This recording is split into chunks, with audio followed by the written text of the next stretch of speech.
It was a Tuesday afternoon when Steph Curry found himself before the ESPN microphones, his words about to shock the basketball world in a way that no one had anticipated.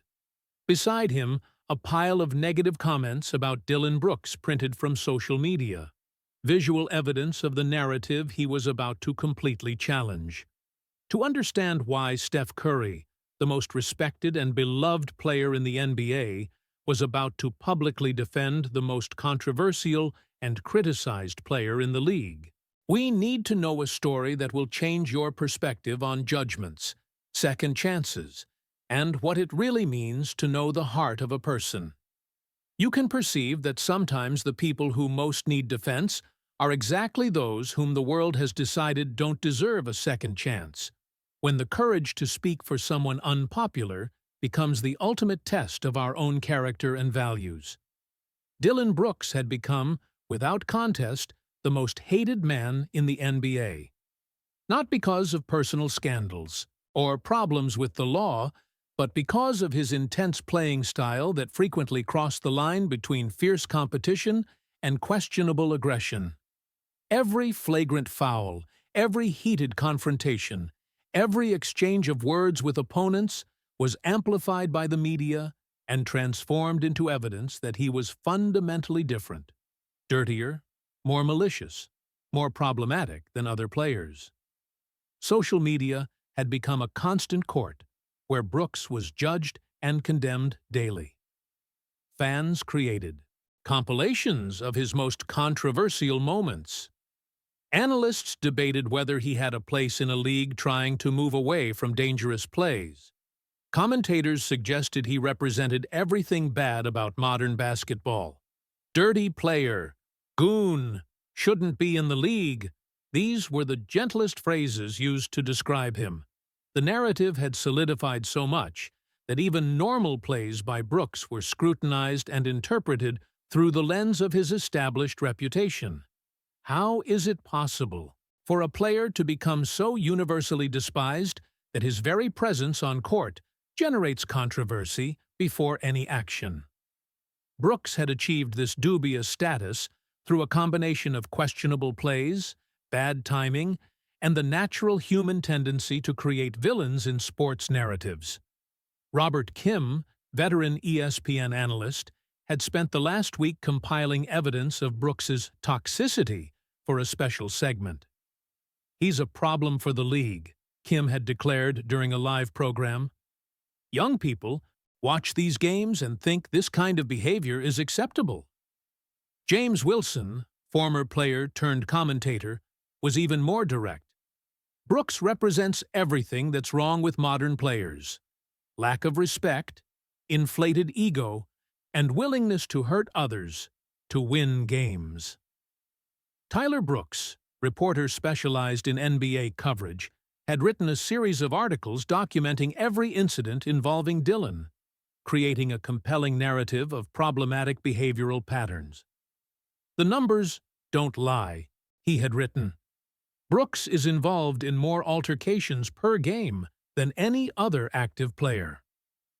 Public perception had become so negative that some fans even booed Brooks in visiting arenas before he even touched the ball. It was as if he had become a symbol of everything fans didn't want to see in basketball: unnecessary aggression, lack of sportsmanship, and competitiveness that crossed the line of decency. Something that touches deeply is observing how public narratives can take on a life of their own, where perception becomes reality and reputation becomes a prison from which it's almost impossible to escape, regardless of who the person really is beneath the spotlight. It was in this context that Steph Curry had asked to give a press conference not about his own achievements or about upcoming Warriors games, but specifically to talk about Dillon Brooks. The very idea had surprised journalists who were accustomed to Steph speaking only when necessary and always in a diplomatically safe manner. "I asked to be here today," Steph began, his voice carrying emotional weight uncommon for a typical press conference, "because there's something that needs to be said about Dillon Brooks. and I believe I'm the right person to say it. Anthony Zhang, veteran reporter who had covered the Warriors for more than a decade, immediately recognized that something different was happening. Steph never called press conferences to defend other players, especially controversial players from rival teams. "I know this might sound strange," Steph continued, looking directly at the cameras, "but before judging someone, anyone, you need to know their heart. And I've come to know the heart of Dillon Brooks." The silence in the room was palpable. Journalists accustomed to decades of press conferences instantly recognized they were witnessing something unusual. One of the most respected athletes in American sports history about to publicly defend the most unpopular athlete in the E3 League. "All of you have seen the plays," Steph said, gesturing toward the papers on the table. "You've analyzed every flagrant, every confrontation, every heated moment. But how many of you know the man? How many of you know what he does when the cameras aren't rolling? Isn't it incredible how sometimes the people most willing to judge are those who have made the least effort to truly know?" Steph was confronting not just public perception about Brooks, but questioning the entire process, through which society forms opinions about people based on isolated moments rather than complete character. Marcus Williams, journalist from The Athletic, raised his hand to ask the first question. "Steph, you're essentially defending a player that many consider a dirty player. Why take this risk to your own reputation?" Steph paused for a moment, as if carefully choosing his words. "Marcus, if all of us refuse to speak for people who are unpopular, who's going to speak for them when they need it? If we only defend people when it's convenient, what kind of defenders are we really?" The response carried philosophical weight that transcended basketball. Steph was articulating a fundamental principle about loyalty, justice, and moral courage that resonates far beyond the sports world. "But aren't you worried," asked Jennifer Walsh from Sports Illustrated, "that defending Brooks might be interpreted as an endorsement of his sometimes questionable playing style?" "Jennifer," Steffi responded, his voice gaining passion, "there's a difference between defending someone's actions and defending the person. I'm not here to justify every foul or every heated word that Dillon has ever committed. I'm here to speak about the man he is when he steps off that court." What's most impressive is how Steph was distinguishing between specific competitive behavior from context and fundamental human character, a distinction that public discourse frequently fails to make when creating heroes and villains in sports narratives. "Let me ask you a question," Steph said, turning the tables on the room full of journalists.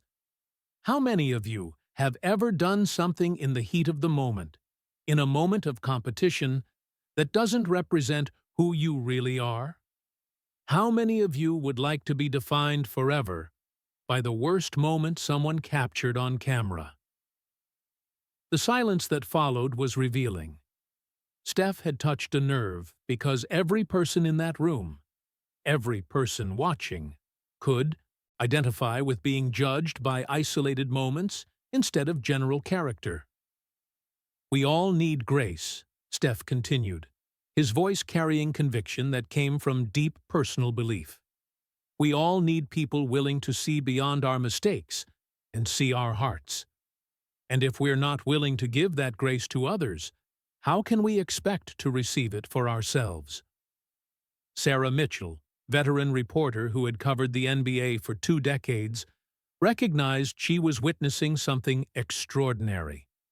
"Steph, can you give us a specific example of what you mean about knowing Dillon's heart?" Steph smiled, not his usual media-trained smile, but something more genuine and personal. "Sarah, I can, and I will. But first, let me ask you to do something. Forget everything you think you know about Dillon Brooks. Forget compilations. Forget narratives. Forget everything social media has told you to think." He paused, letting his words settle.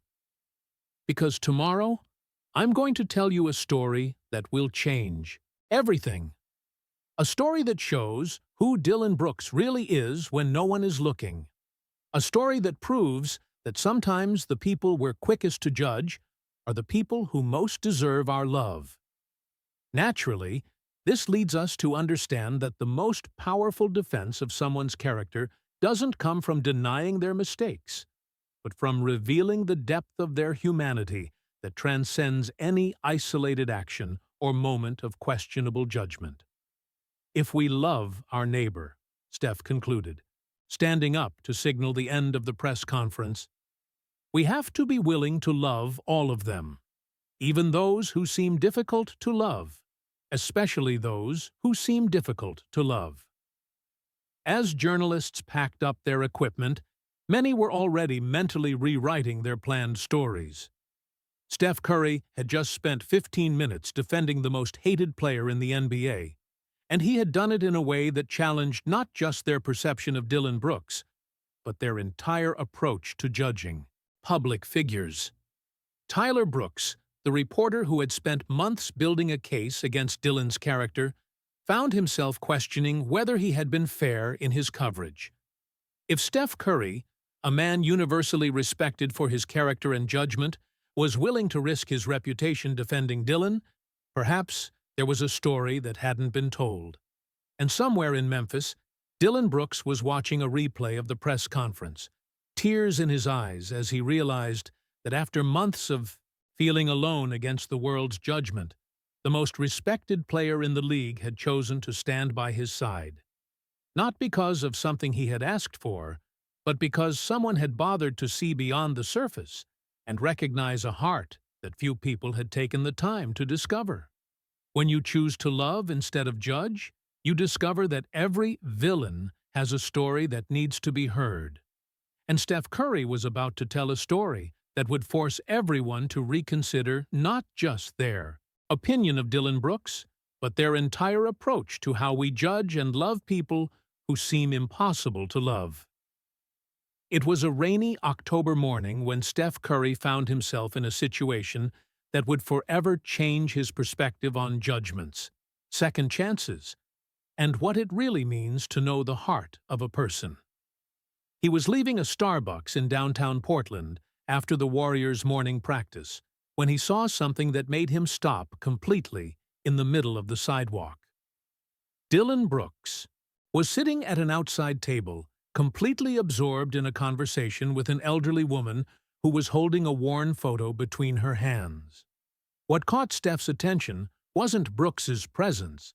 NBA players were frequently seen in urban cafes, but the expression on his face, genuine compassion, infinite patience, and total attention focused on every word the lady was saying.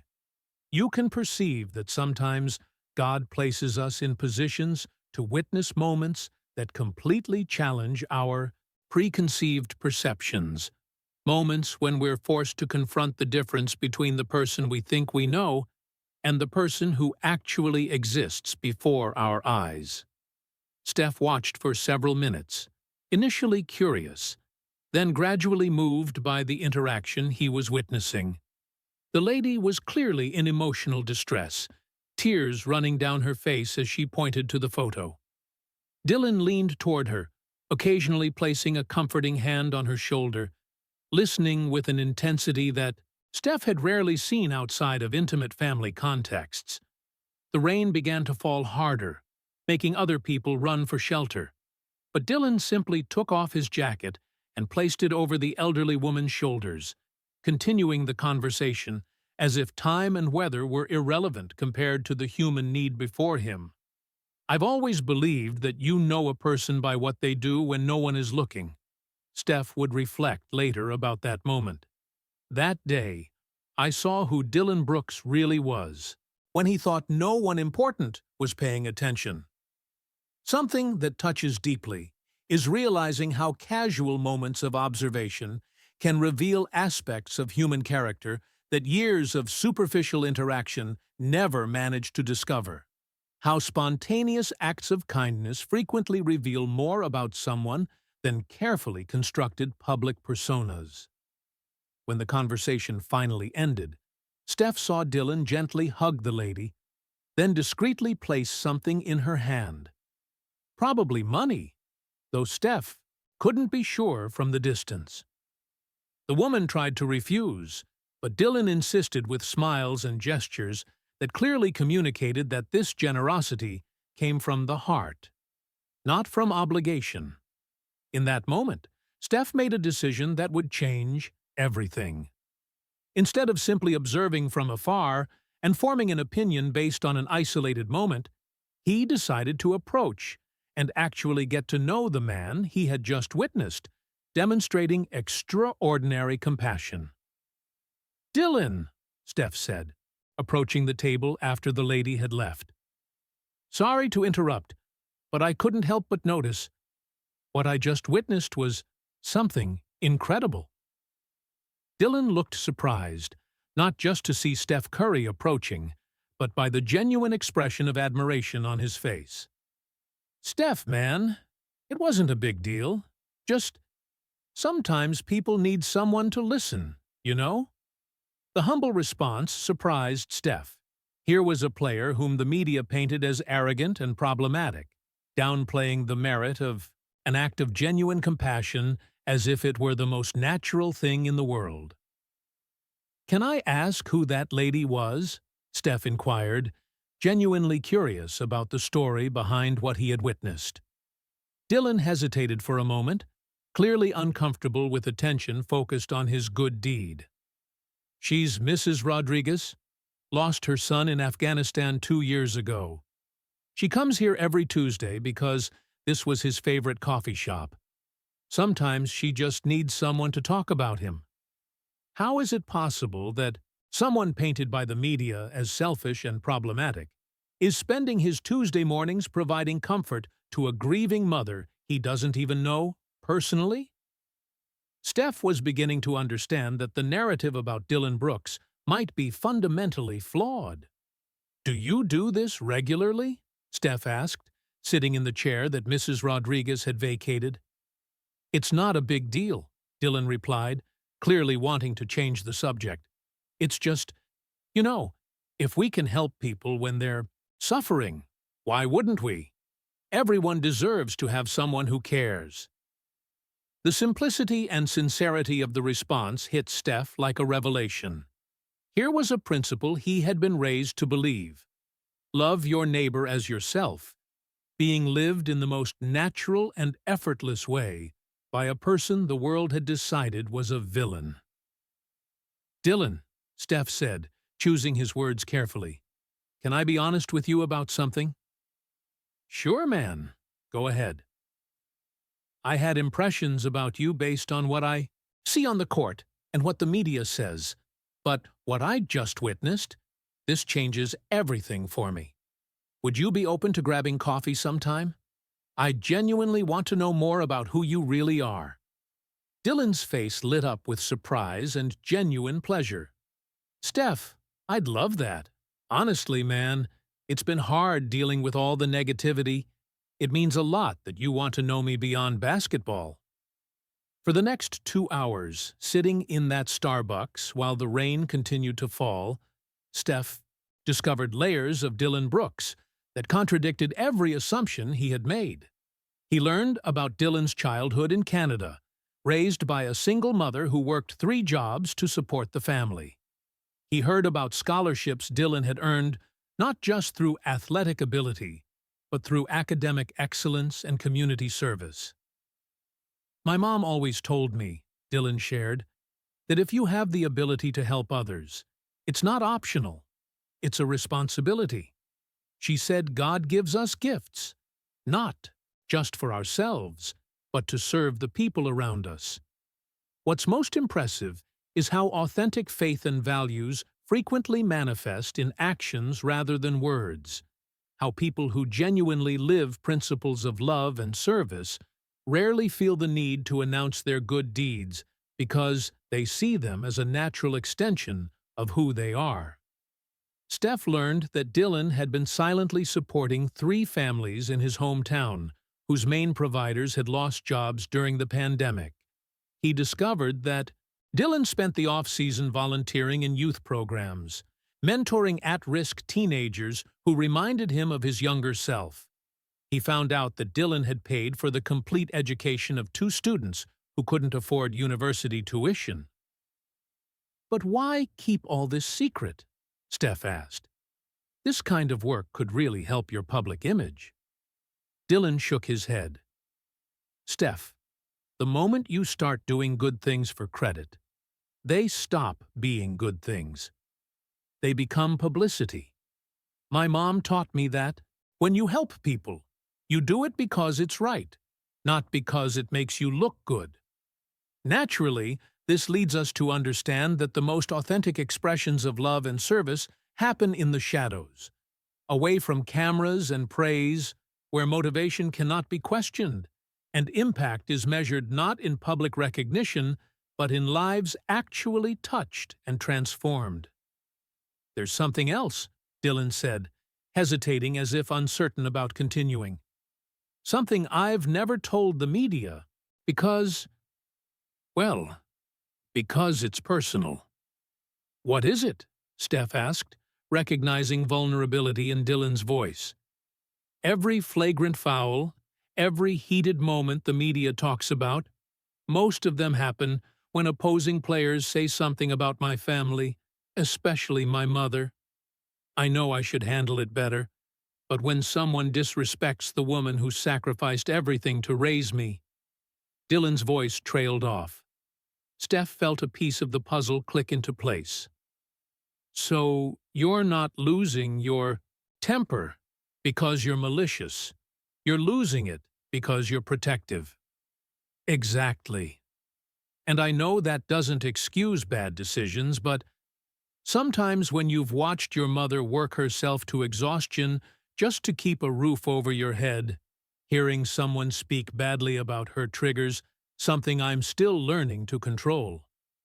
Something that touches deeply is understanding that frequently what we interpret as character flaws are actually misdirected expressions of positive traits: loyalty, protection, love, that manifest in inappropriate ways when a person hasn't yet learned to channel intense emotions constructively. "Dillon," Steph said, feeling the weight of responsibility settling over him, "the world needs to know who you really are. People are judging you based on an incomplete picture, and that's not fair to you or helpful to them." "I appreciate that, Steph, but I've learned to be careful about trying to change people's minds. Actions speak louder than words, right? Eventually, I hope, people will see beyond the surface." "But what if they don't?" Steph insisted. "What if the narrative becomes so entrenched that your true character is never recognized? Is it fair that you should carry the burden of false perception?" Dillon was quiet for a long moment. "Steph, you know what's interesting? Jesus dealt with the same thing. People judged him for who he spent time with, for what he said that challenged their comfort. But he kept doing what was right, regardless of what people thought. Maybe that's enough." The reference to Jesus was so natural, so effortless, that Steph immediately recognized that Dillon's faith wasn't a performance or talking point. It was the foundation that guided his decisions when no one was looking. "Is that what keeps you going?" Steph asked. "Faith?" "Faith and family," Dillon confirmed, "knowing that even if the whole world decides I'm a villain, God knows my heart, and the people who really matter, my mom, my siblings, people I try to help, they know who I really am. Sometimes that has to be enough." "But it doesn't have to be," Steph said, decision crystallizing in his mind. "Dillon, what if someone with a platform decided to tell your real story? What if someone people trust vouched for who you really are?" Dillon looked at Steph with an expression that mixed hope with skepticism. "You would do that? Even though it could affect how people see you?" "Dillon," Steph said, meeting his eyes directly, If we're going to love people for real, we have to love all of them, even those who seem difficult to love, especially those who seem difficult to love. And sometimes loving someone means being willing to speak for them when they can't speak for themselves. When they finally left that coffee shop 3 hours later, Steph carried with him not just a new understanding of Dillon Brooks as a person, but renewed conviction about the importance of looking beyond the surface, of giving people the benefit of the doubt, of choosing to see hearts instead of just actions. And most importantly, he had discovered something that would change everything. Sometimes the people who most need our defense are exactly the people the world has decided don't deserve it. And choosing to stand by them becomes a test of our own character and a measure of our genuine commitment to love our neighbors as ourselves. When you choose to love instead of judge, you discover that every villain has a story that deserves to be heard. And Steph was about to ensure that Dillon Brooks's real story finally reached the world that had been judging him without ever taking the time to truly know him. It was a Thursday afternoon when Steph Curry returned to that same ESPN podium, but this time carrying something much more personal and powerful than statistics or game analysis. In his hands, he held a photo that few people had seen, an image that would tell a story that would forever transform how the world saw Dillon Brooks. The room was more crowded than the first time. Steph's initial statement defending Brooks had created a buzz that attracted national attention. Journalists, analysts, and even other NBA players were present or watching online, all curious about what evidence Steph could present to support his defense of the league's most controversial player. You can perceive that sometimes the most transformative moments of our lives happen when we finally find the courage to share truths we've kept guarded, when we decide that defending someone we love is worth more than protecting our own privacy. "I promised to tell a story," Steph began, his voice carrying emotional weight that immediately silenced all conversation in the room. "A story that explains not just who Dillon Brooks really is, but why I chose to risk my own reputation to defend him. It's a personal story, one I've never told publicly, because some moments are too sacred to share lightly." He paused, looking at the photo in his hands, clearly gathering emotional courage to continue. 2 years ago, my daughter Riley was going through a very difficult period in her life. She was dealing with pressures at school, with anxiety about being Steph Curry's daughter, and most importantly, she was fighting against bullying from classmates who made her feel like she would never be good enough just being herself. The room was in absolute silence. Steph rarely spoke about his family's personal struggles, and everyone recognized they were about to hear something extraordinary. One night, Riley came home crying because some classmates had created an online group specifically to post cruel comments about her. Not about basketball, not about me, but about her as a person. They questioned her intelligence, criticized her appearance, said she only had opportunities because she was my daughter. How is it possible that children can be so cruel to each other? And how devastating is it for parents to watch their children suffer pain they can't simply solve with love and protection? Steph was sharing a vulnerability that every parent knows, the feeling of helplessness when those we love most are being hurt. Isha and I tried everything. We talked to the school, considered changing her institution, even thought about homeschooling. But Riley was determined not to let the bullies dictate her life.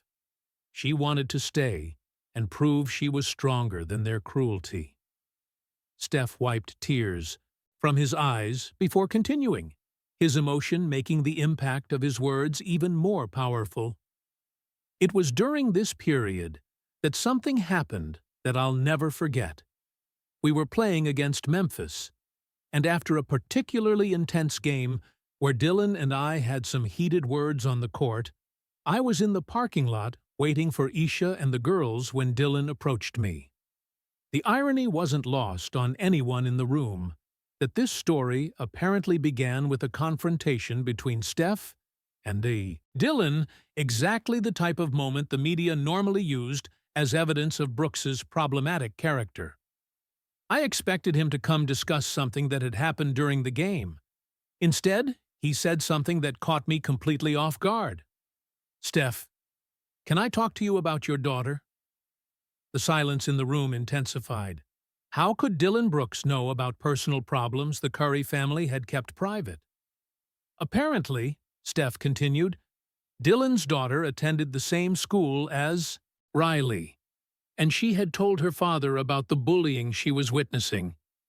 Not only that, but Dillon had taken the trouble to research the situation, talk to his daughter about how she could help, and create a plan to address the problem. Something that touches deeply is discovering that sometimes people we consider adversaries are silently working to protect those we love, that compassion can exist even in contexts of intense competition. "I know we bump heads on the court," Dillon told me, "but that's just basketball. When it comes to our daughters, we're fathers first, and no child deserves to go through this alone." Steph paused again, this time not to gather courage, but to allow the weight of the revelation to settle in the room. Over the next 3 months, Dillon Brooks, the man the media paints as selfish and problematic, coordinated a silent campaign to end the bullying my daughter was facing. He talked to parents of children involved. He worked with school, administration, to implement new anti-bullying policies. He even organized workshops on empathy and kindness. But more than that, Steph continued, his voice gaining strength as the story unfolded, he did something I would never expect from someone I barely knew. He asked his daughter to become friends with Riley. Not a forced or artificial friendship, but a genuine connection based on values he had taught about standing up for people who are being hurt. What's most impressive is how true character frequently reveals itself not in moments of public glory, but in private actions taken to protect the vulnerable, especially when that protection offers no personal benefit to the one offering it. "And it worked," Steph said, a smile mixing with tears on his face. "Not only did it stop the bullying, but Riley found a group of real friends who valued her for who she is. More importantly, she regained confidence in herself and learned that there are good people in the world willing to stand up for strangers simply because it's the right thing to do." Jennifer Walsh, Sports Illustrated reporter who had been covering the NBA for decades, recognized she was witnessing an extraordinary moment in sports journalism history. An elite athlete sharing profound personal vulnerability to defend the character of a supposed rival.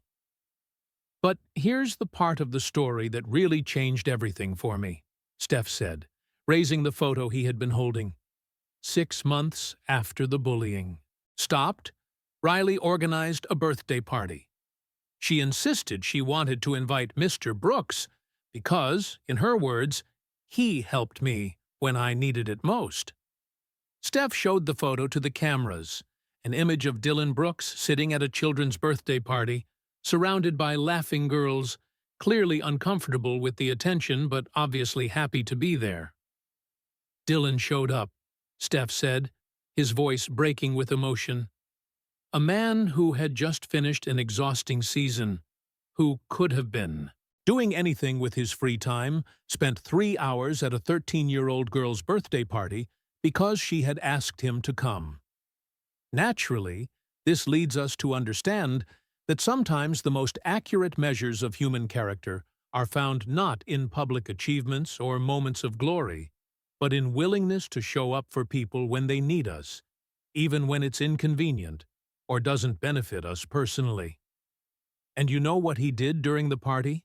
Steph continued. He sat with each girl there and asked about their dreams, about what they wanted to be when they grew up. He listened, really listened, to each answer as if it were the most important thing in the world. He talked to them about the importance of kindness, about standing up for people who are different, about being strong enough to face bullies. But most importantly, Steph added, he never once mentioned that he had helped Riley. He never took credit, never made it about himself. To anyone watching, he was just a kind man who cared about children. Only Riley and our family knew how much he had really done. Sarah Mitchell, veteran reporter, found herself wiping tears from her eyes. In decades of covering sports, she had rarely witnessed such raw emotional honesty from public figures, especially about matters as personal as family struggles. That night, after the party, Riley told me something I'll never forget. Steph said, "Dad, Mr. Brooks is like you. He sees when people are hurting and tries to help, even when it's hard." And it was in that moment, Steph continued, that I realized something profound. My 13-year-old daughter had seen something in Dillon Brooks that most adults miss, that beneath the competitive exterior, beneath the intensity that sometimes crosses lines in the heat of competition, there's a man who fundamentally cares about people, especially people who are being hurt. If we're going to love people for real, Steph said, looking directly at the cameras, we have to be willing to love all of them, even those who seem difficult to love. Because sometimes, people the world decides are villains are actually heroes who just haven't had a chance to tell their stories. Tyler Brooks, the reporter who had spent months documenting Dillon's controversial moments, felt a fundamental shift in his understanding. If Steph Curry, a man universally respected for his character and judgment, was sharing such an intimate family story to defend Dillon, perhaps the entire narrative needed to be reconsidered. Dillon Brooks never asked for credit for what he did, Steph concluded. He never mentioned it to the media, never used it to improve his image. He did it because, in his words, it was the right thing to do. And if that's not a measure of true character, I don't know what is. So, when I see people judging Dillon based on isolated moments of intensity during competition, when I hear people calling him a dirty player or a bad person, I remember a 13-year-old girl who found her confidence again because a grown man she barely knew cared enough to defend her. Marcus Williams, the analyst who had been critical of Dillon in the past, found himself questioning everything he thought he knew. Steph, why share this now? Why risk such a personal revelation? Steph looked at Marcus with an expression that mixed determination with vulnerability. Because if we really believe in loving our neighbors as ourselves, that means defending them when they can't defend themselves. Dillon Brooks defended my daughter when she needed it most. Now it's my turn to defend him. And more than that, Steph added, because Riley is watching. All our children are watching. If they see adults unwilling to speak truth about good people who are being unfairly judged, what does that teach them about courage, about loyalty, about doing the right thing even when it's uncomfortable? As the press conference concluded, something fundamental had changed in the narrative surrounding Dillon Brooks. The story Steph had shared wasn't just a defense of one player's character.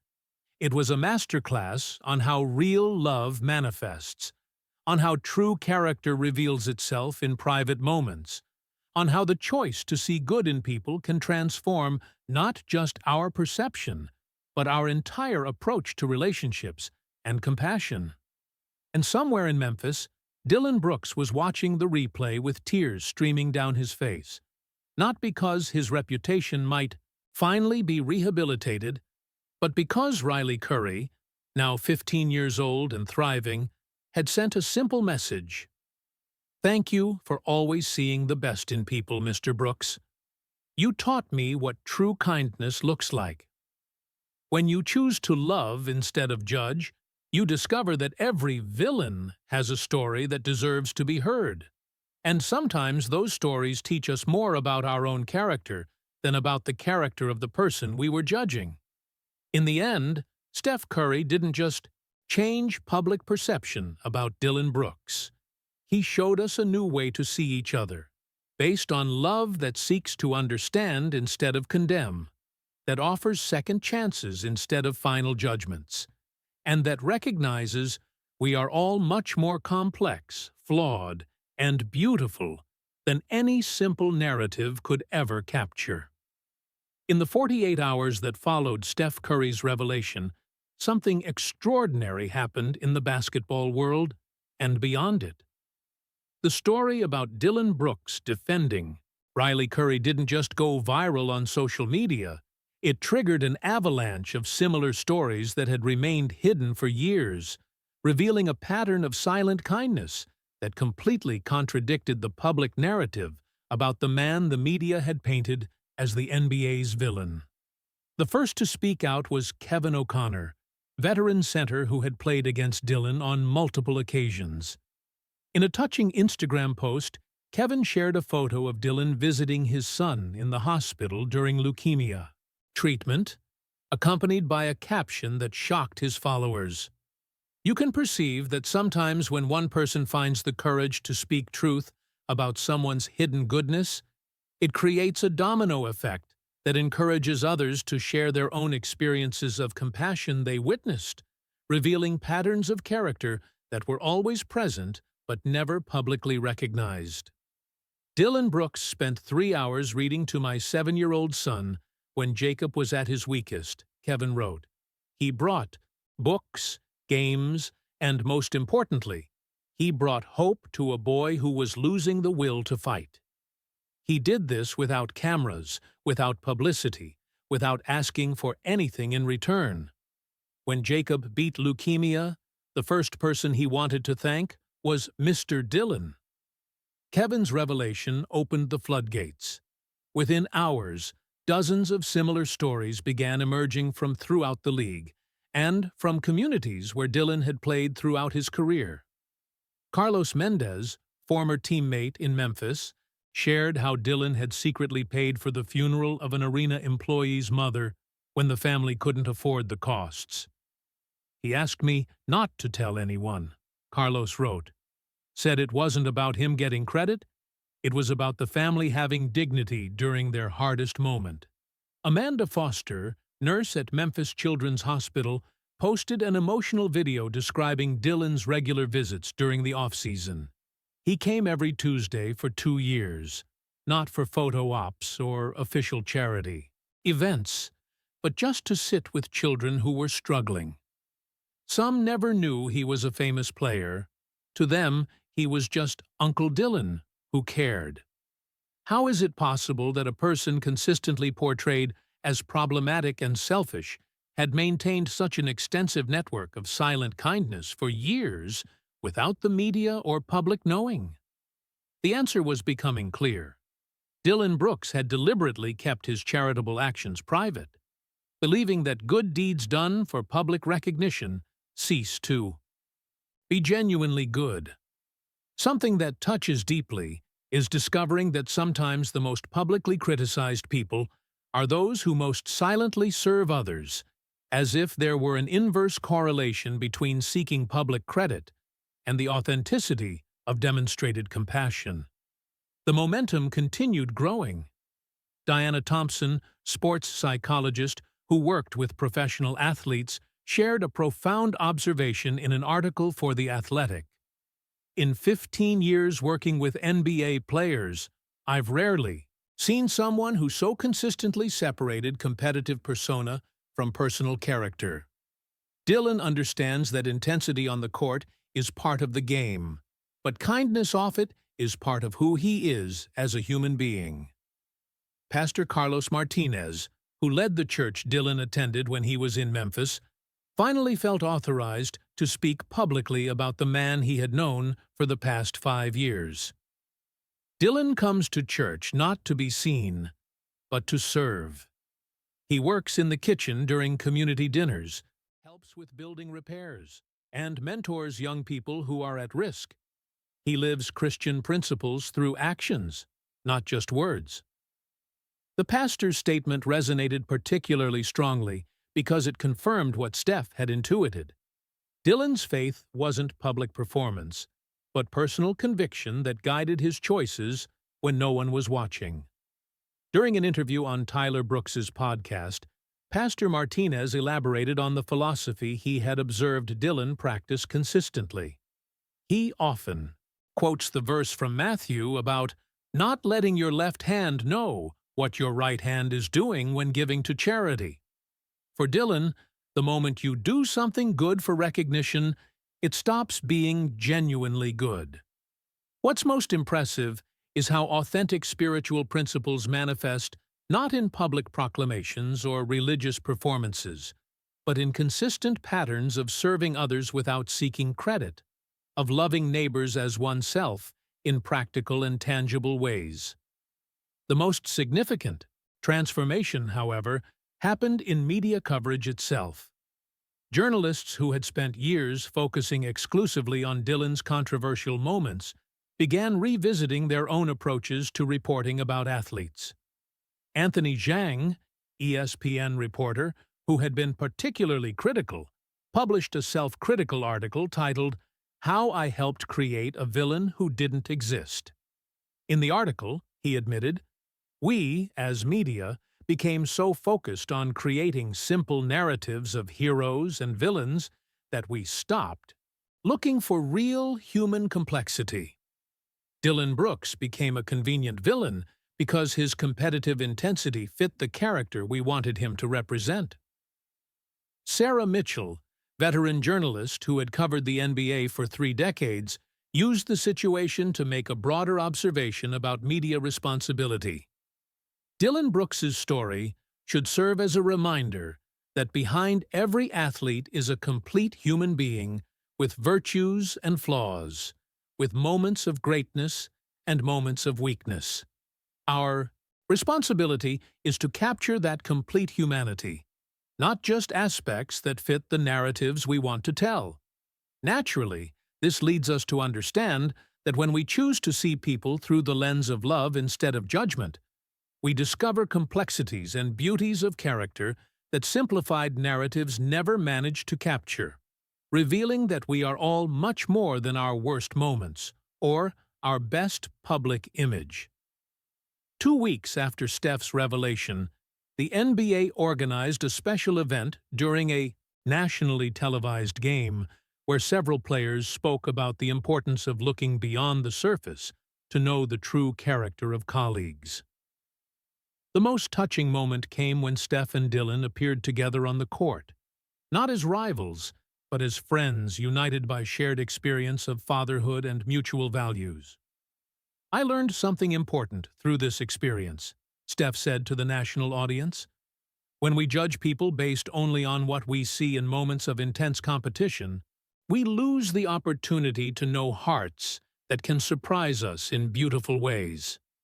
Dillon Brooks taught me that sometimes people who seem most difficult to love are exactly those who most need our love and understanding."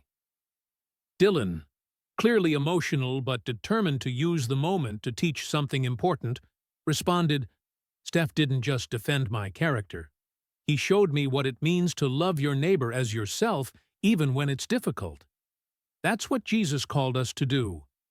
See beyond each other's flaws and choose to love even when it's not convenient or popular." Dillon's response demonstrated spiritual maturity that surprised many, but confirmed observations of those who knew him personally. His faith was real, practical, and expressed through consistent actions of serving others. The impact of the narrative transformation extended far beyond the sports world. Schools began using the story of Riley and Dillon as an example of how we defend people who are being unfairly treated. Anti-bullying programs cited Dillon's example as demonstration that adults can and should intervene when they see children being hurt. More significantly, other public figures began questioning their own tendencies to judge people based on isolated moments or limited media coverage. A grassroots movement emerged on social media with the hashtag #ChatuLookDeeper, encouraging people to search for complete stories before forming opinions about others. Jennifer Walsh, now covering the story as a cultural phenomenon, observed, "What Steph Curry did wasn't just defend a friend. It was demonstrate a radically different way to approach human relationships. He showed us that when we choose to assume the best about people instead of assuming the worst, we discover humanity that was always present but hidden by hasty judgments."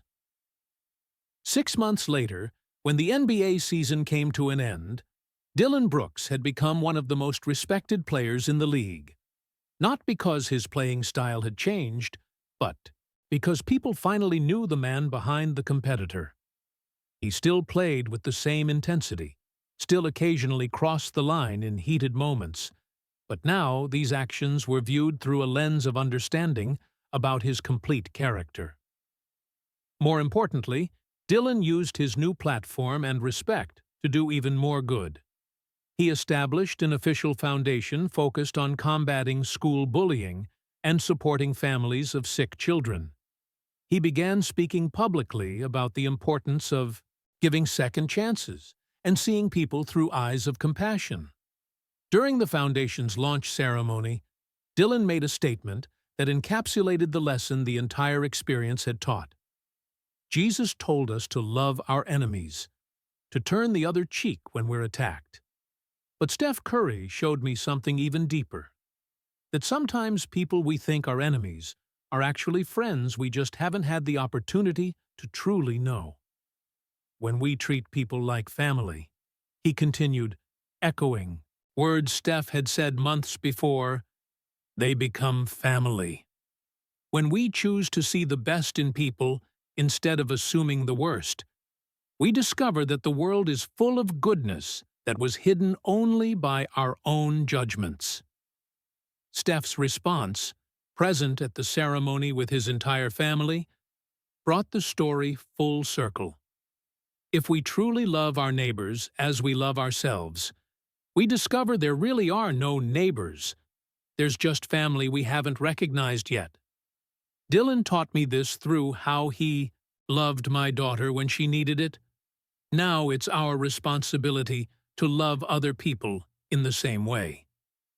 Riley Curry, now 17 years old and about to graduate, spoke briefly during the event about the impact the experience had on her own life. "Mr. Brooks taught me that real courage isn't never being afraid of bullies. It's choosing to stand up for others, even when you gain nothing from it. He did that for me when I was just a stranger who needed help. That taught me the kind of person I want to be."